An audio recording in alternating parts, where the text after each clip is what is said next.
You can't have St. Patrick's Day without Irish soda bread. I mean, you could, but why would you? So we're gonna make it, coming up next on the Sugar Geek Show.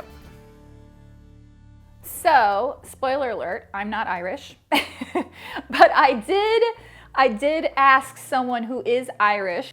Authentic, written on a piece of paper from grandmother. Authentic Irish recipe. And we made it and we tasted it and it was delicious. And I was like, ooh, I'm gonna make this. And then I started researching Irish soda bread and found out it has like nothing in it. It's literally just cake flour, baking soda, buttermilk, and salt, and that's it. So this is our authentic Irish soda bread made with the 4 ingredients. It looks beautiful. And then this is our sort of updated Irish soda bread that has things like butter, eggs, sugar. I put currants in mine, but I've heard that you can put caraway seeds. It all depends on your family and how you make Irish soda bread. So if you've made it before, let me know in the comments how you guys make your Irish soda bread. All right, to make authentic Irish soda bread, all you need is cake or pastry flour, salt, baking soda, whisk. It's like, does this even matter? I don't know. And you must channel your inner Irish woman or man, Irish person. And then we're going to add in our buttermilk. Traditionally, they used sour milk, which you could technically just wait for your milk to go sour, but gross. Yeah, just use buttermilk. You can also use powdered buttermilk, which is kind of nice if you don't have buttermilk on hand all the time. You just add some water to it and voila. So what we're making is basically like a giant biscuit minus the butter. You just want to kind of mix this together until it makes a dough that's sticking. So this bread is actually considered to be the healthiest bread, besides maybe wheat, because it just doesn't have any butter, doesn't have any eggs, no sugar. It's just literally the basics, because you know, back when Irish soda bread was first getting made, there was really hard to come across high quality flour. It was really hard to get yeast because of the potato famine. This was basically a recipe of necessity so that people didn't starve to death.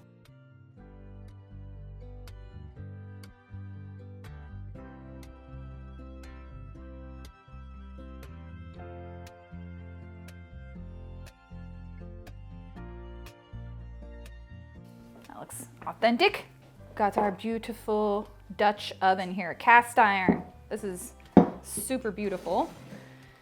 And what I'm gonna do is just take some flour, put it on the surface, and take our very sticky dough, very much like a biscuit. Be gentle, be gentle. We're just gonna fold this like you're just tucking it into bed. Folding the edges under. And I'm gonna take a little bit of flour and just kind of dust the surface just so it just looks nice. It just looks nice. And then you cannot forget the cross right down the center. And what this does, aside from ward off evil spirits, is it helps the bread to rise, and it will split into 4 quadrants called farls. If that's not the funnest word you've ever heard, I just don't know what is. Farl is any quadrant-shaped piece of dough. Like a scone, like a quesadilla. About, I'd say, a ½ inch deep. Okay, and then we carefully take our baby. So we're using cast iron so that we have a nice even browning all around, makes it rise really beautifully. If you don't have a cast iron pot, get one. No, just kidding. Then you can put your bread inside of a cake pan and then cover the top with another cake pan and sort of make a makeshift cast iron pot. All right, so we're going to put the oven rack on the bottom of the oven because our Dutch oven is pretty tall, so we need to have the space. But if you just have a cast iron skillet, you can put that right in the middle of the oven. Go ahead and bake this at 425 degrees with the lid on for 30 minutes and then take it off and bake for another 15 minutes until the outer crust is nicely golden. Okay, so now we're gonna make a new traditional Irish soda bread, which has just a couple more ingredients. We are gonna start out with flour, but this time we're using all-purpose flour instead of cake flour. A whole bunch of sugar and some baking powder, baking soda, and salt. And we're gonna just whisk that to combine everything together. And if you have made biscuits before, you might be like, this feels a little bit familiar. Now we need to add some cold butter into this. And I'm gonna do my favorite trick for getting cold butter into flour, which is to use a scale. And then I'm gonna take my cold butter fresh out the fridge and a grater, and I'm just gonna grate until it says 4 ounces.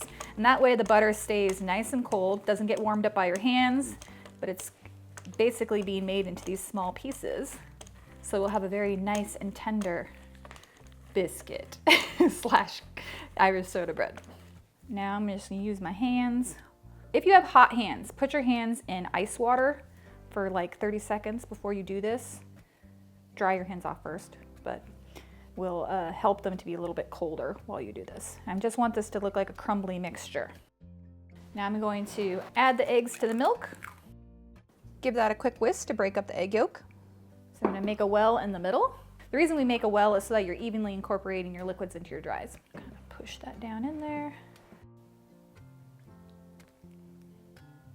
Don't forget your currants.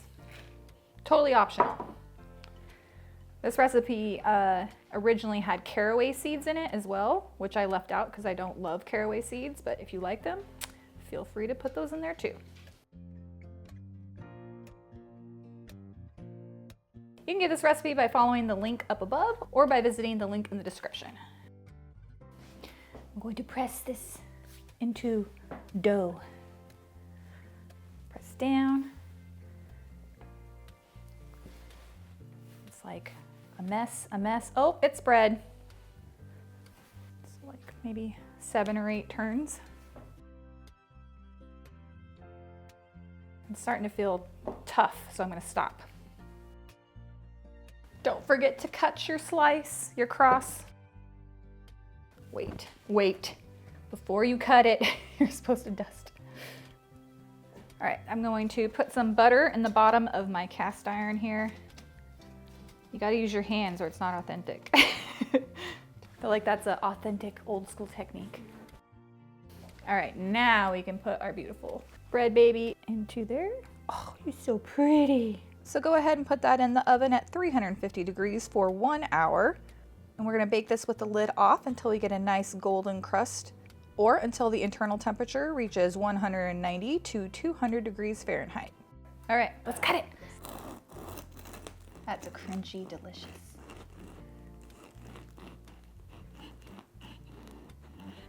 It's like rustic bread. Okay.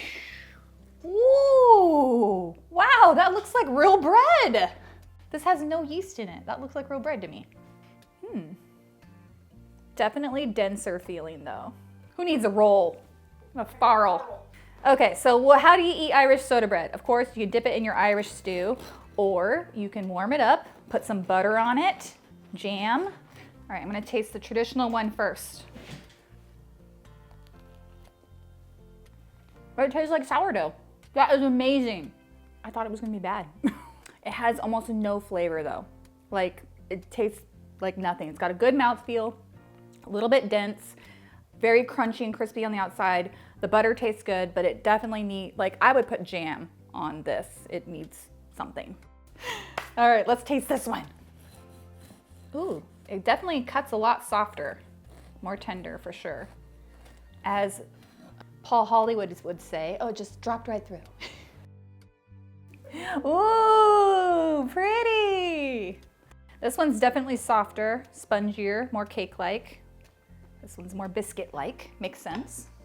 All right. This tastes so incredibly sweet compared to those. This is really good. This is super, super tender, very moist, fluffy. I love the currants. I would definitely call this cake. Like, this is dessert or breakfast or lunch or midnight snack. I couldn't tell you which one of these is my favorite, honestly. These are definitely both super good. I thought there was gonna be some clear winner. I don't know. I mean, to me, this is definitely more bread-like. Like, it's not sweet. It has more of a sourdough texture. It's a chewier. Like, I could definitely make a sandwich with this.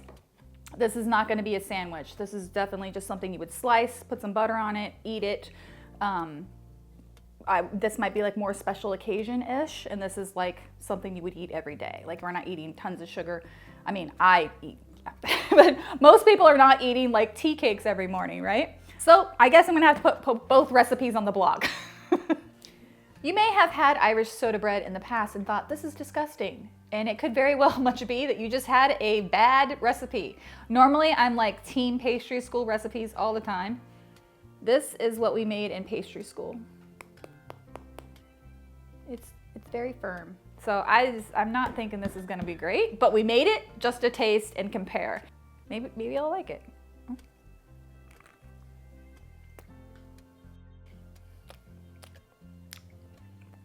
I don't like it. I mean, it's not a total waste though, because I mean, look, there we go.